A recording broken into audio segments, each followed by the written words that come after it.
NDA ಮೈತ್ರಿ ಅಭ್ಯರ್ಥಿಯಾಗಿ ಉಪೇಂದ್ರ ರೆಡ್ಡಿ ಅವರು ಕೂಡ ಕಣಕ್ಕಿಳಿಸ್ತಾ ಇದ್ದೀರಾ, ಯಾವ ರೀತಿ ಲೆಕ್ಕಾಚಾರ ಇದೆ?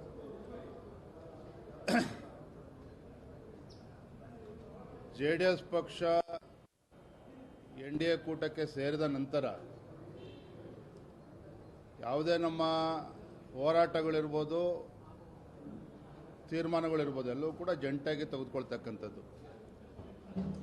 ನಿನ್ನೆ ದಿನ ನಮ್ಮ ಕೇಂದ್ರದ ವರಿಷ್ಠರು ಮತ್ತು ರಾಜ್ಯದ ಎಲ್ಲ ಜೆಡಿಎಸ್ನ ಎಲ್ಲ ಹಿರಿಯರು, ಮುಖಂಡರು ಎಲ್ಲರೂ ಕೂಡ ಚರ್ಚೆ ಮಾಡಿ 5ನೇ ಅಭ್ಯರ್ಥಿಯನ್ನು ಕಣಕ್ಕಿಳಿಸಬೇಕು ಅಂತೇಳಿ ತೀರ್ಮಾನ ಆಗಿದೆ. ಅದರ ಪ್ರಕಾರನೇ ಇವತ್ತು ಮಾನ್ಯ ಉಪೇಂದ್ರ ರೆಡ್ಡಿ ಅವರು ತಮ್ಮ ನಾಮಪತ್ರವನ್ನು ಸಲ್ಲಿಸ್ತಾ ಇದ್ದಾರೆ.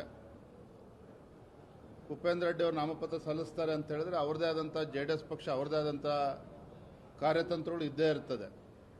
ಹಾಗಾಗಿ ಏನೇ ಬಂದರೂ ಕೂಡ ನಾವೆಲ್ಲರೂ ಕೂಡ ಭಾರತೀಯ ಜನತಾ ಪಾರ್ಟಿ ಮತ್ತು ಜೆಡಿಎಸ್ ಒಟ್ಟಾಗಿ ನಮ್ಮ ಅಭ್ಯರ್ಥಿ ಗೆಲ್ಲುವ ದೃಷ್ಟಿನಲ್ಲಿ ನಮ್ಮ ತಂತ್ರಗಾರಿಕೆಯನ್ನು ಮುಂದಿನ ದಿನಗಳಲ್ಲಿ ನಾವು ರೂಪಿಸ್ತೇವೆ.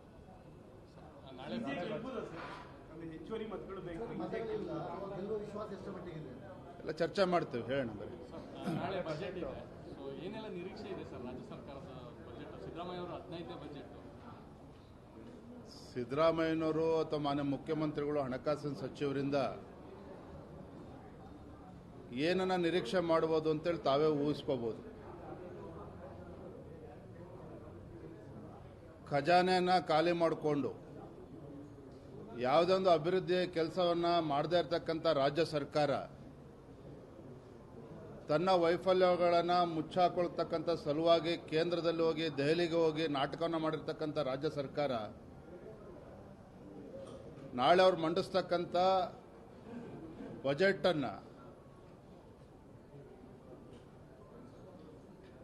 ಜನರಲ್ಲೂ ಸಹ ಯಾವುದೋ ನಿರೀಕ್ಷೆ ಉಳ್ಕೊಂಡಿಲ್ಲ.